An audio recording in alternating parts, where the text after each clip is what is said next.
السلام عليكم ورحمة الله وبركاته. أهلا ومرحبا أعزائي المشاهدين والمتابعين ببرنامجكم أريد حلا.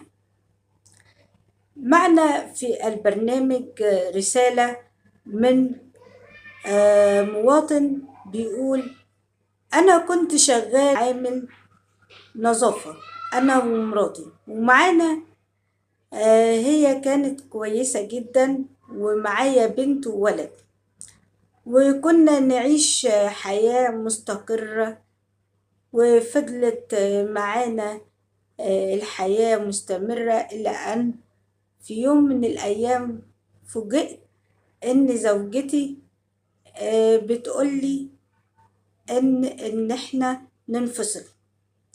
طبعا أنا ليا معاها